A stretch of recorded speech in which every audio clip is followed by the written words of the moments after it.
Hello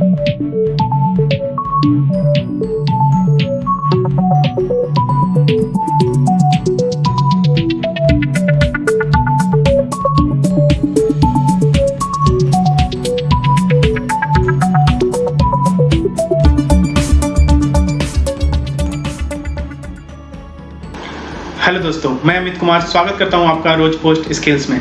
तो आज के इस वीडियो में मैं आपको बताने जा रहा हूं केंद्र सरकार की एक बहुत ही popular scheme national pension scheme, जिसको हम एनपीएस या केंद्रीय पेंशन योजना के नाम से भी जानते हैं। तो आज हम जानेंगे एनपीएस क्या है, एनपीएस के फायदे क्या क्या हैं और इस स्कीम का फायदा कैसे उठा सकते हैं, इसके लिए हम कैसे अप्लाई कर सकते हैं। जैसा कि आप सभी जानते हैं, कोई भी पेंशन स्कीम का फायदा हमें अपने वृद्धावस्था में मिलता है, जब हमारे पास इनकम का कोई भी सोर्स नहीं होता। पेंशन योजना से लोगों को अपने पैसे को निवेश करने और अपनी बचत को सुरक्षित रखने का एक अवसर मिलता है। आपको बता दें कि केंद्र सरकार ने इस योजना की शुरुआत 1 जनवरी 2004 को की थी, ताकि देश के सभी जो सेवानिवृत्त लोग हैं, जैसे कि जो रिटायर हुए, उनको रिटायरमेंट के बाद भी एक निश्चित आय प्रदान की जा सके। स्टार्टिंग में यह स्कीम सिर्फ और सिर्फ सरकारी नौकरी से रिटायरमेंट लोगों के लिए ही था या फिर सरकारी नौकरी के लोगों के लिए था। लेकिन आपको बता दें कि यह स्कीम 1 मई 2009 से देश के सभी प्राइवेट सेक्टर वर्कर्स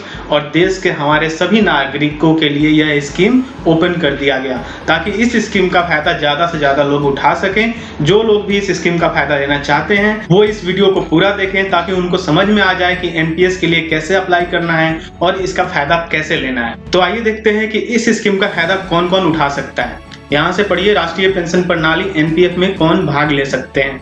तो पहले हैं केंद्र सरकार के कर्मचारी। जो भी केंद्र सरकार के कर्मचारी हैं वो इस स्कीम का फायदा उठा सकते हैं। राज्य सरकार के कर्मचारी भी इस स्कीम का फायदा उठा सकते हैं। कॉर्पोरेट सेक्टर के लोग भी, बिजनेसमैन भी इस स्कीम का फायदा उठा सकते हैं। और यहाँ पे एक और है व्यक्ति, भारत के सभी नागरिक, चाहे वो निवासी हैं या अनिवासी, 18 वर्ष की उम्र से लेकर 60 वर्ष तक की उम्र उपस्थित बिंदु सेवा प्रदाता एमपीएस में आवेदन जमा करने की तिथि से एमपीएस में शामिल हो सकते हैं। यानी भारत सरकार के कोई भी नागरिकों इस एनपीएस स्कीम में शामिल हो सकते हैं। तो इसके लिए देख लेते हैं कि इसका अभिदान कैसे करना है और उसकी प्रक्रिया क्या है, इस स्कीम का फायदा कैसे उठा सकते हैं, इसमें कैसे एप्लीकेशन देना है। आपको ये भी बता दें कि इस स्कीम के लिए जो लोग भी आवेदन करते हैं उनको एक PRAN नंबर दिया जाता है, जिसको हम परमानेंट रिटायरमेंट अकाउंट नंबर भी कहते हैं, और उसके साथ साथ एक PRAN कार्ड भी दिया जाता है उनको, और इसका उपयोग देश के किसी भी फिनेंशियल काम में किया जा सकता है। तो इसके तहत 2 टाइप का आपका खाता खुल सकता है, एक है टायर 1 खाता और दूसरा है टायर 2 खाता। टायर 1 में यह है सेवानिवृत्त की बचत के लिए बनाया गया खाता है, इसे आहरण नहीं किया जा सकता। अगर आप टायर 1 में निवेश करते हैं तो ये पैसा आप बीच में नहीं निकाल पाएंगे, आपको रिटायरमेंट के बाद ही पेंशन मिलेगा उसके तहत। टायर 2 यह है कि यह एक शैक्षिक बचत सुविधा है, अभिदाता अपनी इच्छा अनुसार इस खाते से अपनी बचत आहरित करने के लिए स्वतंत्र है। इस खाते पर कोई भी कर लाभ उपलब्ध नहीं है। मतलब टायर 2 ये है जिसमें आप अपने पैसा सेविंग कर सकते हैं और ये पैसा आप 3 साल के बाद कभी भी निकाल सकते हैं, इसको निकालने में आपको कोई रोक नहीं है। लेकिन टायर 1 में अगर आपका पैसा जा रहा है तो आपका रिटायरमेंट तक जाएगा और उस स्कीम का फायदा आपको रिटायरमेंट के बाद ही मिलेगा। तो मैं आपको ये भी बता दूं कि इसके बहुत सारे लाभ हैं। तो यहाँ से आप देख सकते हैं राष्ट्रीय पेंशन प्रणाली के लाभ हैं, जो यहाँ पे इस प्रकार हैं। यह पारदर्शी है, एनपीएस पारदर्शी और लागत प्रभावी प्रणाली है, जिसमें पेंशन के अंशदान का निवेश पेंशन निधि योजनाओं में किया जाता है और कर्मचारी दैनिक आधार पर निवेश का मूल्य जान सकते हैं। जी हाँ, इस योजना में अगर आप निवेश करते हैं एनपीएस में, तो आप अपना जो भी निवेश हुआ है उस अमाउंट की और उसकी राशि की जांच आप ऑनलाइन कभी भी कर सकते हैं, घर बैठे कर सकते हैं। आप उसमें देख सकते हैं कि आज आपका कितना पैसा हुआ, कल कितना हुआ, परसों कितना हुआ, तो आप इसकी निगरानी ऑनलाइन कर सकते हैं। और ये इजी भी है। सभी अभिदाताओं को अपने नोडल कार्यालय में खाता खोलना होता है और एक साथ स्वयं खाता संख्या PRN लेना होता है। ठीक है, तो ये बहुत आसान है। या तो आप अपने निजी बैंक में चले जाइए जहां से आप ये खाता खोल सकते हैं। मैं आपको ऑनलाइन भी बताऊंगा कि आप ऑनलाइन नेशनल पेंशन स्कीम के लिए कैसे अप्लाई कर सकते हैं। और ये देखिए, यहाँ पे एक और बेनिफिट है आपका, यह अंतरण योग है। प्रत्येक कर्मचारी की एक विशिष्ट संख्या से पहचाना जाता है और उसकी एक पृथक PRAN होती है जो अंतरण योग है, अर्थात कर्मचारी या किसी अन्य कार्यकाल में स्थानांतरित होने पर भी समान बनी रहती है। मतलब एक बार अगर आपने ये खाता खुलवा लिया तो आपको एक PRN नंबर मिलेगा, जिसके तहत ये नंबर आप अगर जॉब चेंज भी करते हैं तो आपका एक ही नंबर रहेगा। इसी नंबर में आप जब चाहें तब निवेश कर सकते हैं इसी अकाउंट में। मतलब यह बिल्कुल पारदर्शी है, इसमें आप कभी भी अपना पैसा देख सकते हैं, इसमें आपसे कुछ भी छुपा हुआ नहीं है। यहाँ देखते हैं कर लाभ क्या है। अगर आपकी इनकम ज्यादा है तो आपको इनकम टैक्स में छूट भी मिलेगी। तो ये पढ़ लेते हैं। वर्तमान में टायर 1 खाते में किए गए अंशदान के लिए उपचार छूट है। ठीक है, छूट प्राप्त कर EET अर्थात संपूर्ण अभिदान राशि पर 1 लाख रुपए की सीमा तक सकल कुल आय से कटौती की पात्रता है। अन्य निर्दिष्ट दिवसों के द्वारा धारा C के अनुसार आय अधिनियम 1961 के प्रावधानों के अनुसार, जिन्हें समय समय पर संबोधित किया जाता है। मतलब इसमें आपको 1 लाख रुपए तक की इनकम टैक्स की बचत है। ठीक है, अगर आप 1 लाख रुपए तक का इसमें निवेश करते हैं तो उस पर आपको इनकम टैक्स बच जाएगा। वार्षिक खरीदने के लिए अभिदाता द्वारा प्रयुक्त राशि और अभिदान पर मूल्य वृद्धि का योग नहीं है। एक अभिदाता द्वारा केवल 60 वर्ष में आयु के बाद आहरित राशि कर योग है। इसमें आपको बीच में चाहेंगे तो आपको कोई भी लाभ नहीं मिलेगा, इसमें आपको 60 वर्ष के बाद ही लाभ मिलेगा। तो चलिए देखते हैं कि इस NPS स्कीम मतलब नेशनल पेंशन सिस्टम स्कीम के लिए हम कैसे आवेदन दे सकते हैं। उसके लिए आपको गूगल पे जाना होगा। गूगल पे आपको टाइप करना है NPS online application. NPS online application type करना है। उसके बाद आपके सामने ये जो पहला वेबसाइट ओपन होके आएगा eNPS NSDL, इस पे क्लिक करना है आपको। उस पे क्लिक करने के बाद आपके सामने एक दूसरा वेबसाइट ओपन होके आएगा enps.nsdl.com/enps/nationalpensionsystem.html। ये वेबसाइट NPS का वेबसाइट है, आपके सामने ओपन होके आएगा। यहाँ से आप एप्लीकेशन कर सकते हैं। यहाँ पे देखिए लिखा हुआ है गाइडलाइन फॉर ऑनलाइन रजिस्ट्रेशन। यहाँ पे गाइडलाइन दिया हुआ है जिसको पढ़ के आप ऑनलाइन एप्लीकेशन आसानी से कर सकते हैं। Opening of individual pension account under NPS online tyre 1 और tyre 1 and tyre 2 by all Indian citizens including NRI being 18 to 65 years. इसके तहत हमारे भारत के सभी नागरिक या जो NRI हैं जो बाहर भी रह रहे हैं वो इसके तहत एप्लीकेशन कर सकते हैं।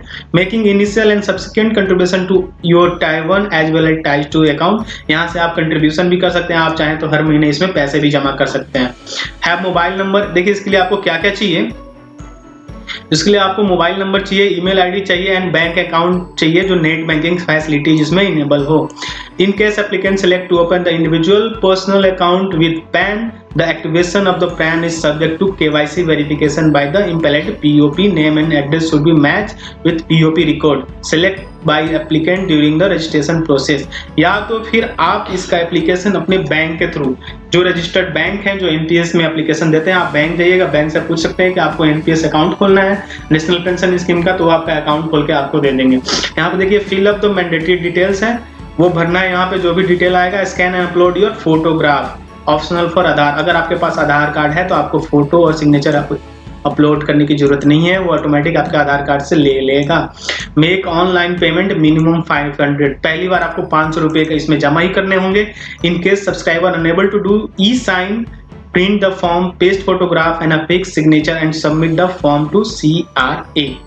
मतलब अगर आप आधार कार्ड से साइन नहीं कर पा रहे हैं, इसमें अपने आधार नंबर से ई-साइन नहीं कर पा रहे हैं, तब आपको इस एप्लीकेशन का प्रिंट आउट लेना है और उसको सबमिट करना है। एड्रेस वहां पे मिलेगा उस एप्लीकेशन फॉर्म पे। ये देखिए all NPS subscriber can contribute in tyre 1 and tyre 2 account from eNPS using SBI bill pay. ये उनके लिए है जो ऑलरेडी रजिस्टर्ड हैं और अपने NPS अकाउंट में पैसे डालना चाहते हैं। ठीक है, तो हम देख लेते हैं कि इसका एप्लीकेशन कैसे करेंगे। यहाँ पर देखिए नेशनल पेंशन स्कीम करके है, नीचे अटल बीमा योजना है, अटल पेंशन योजना, इसके बारे में मैं आपको अगले वीडियो में बताऊंगा। NPS के बारे में अभी जान लेते हैं। तो हमें NPS पे क्लिक करना है, नेशनल पेंशन सिस्टम पे।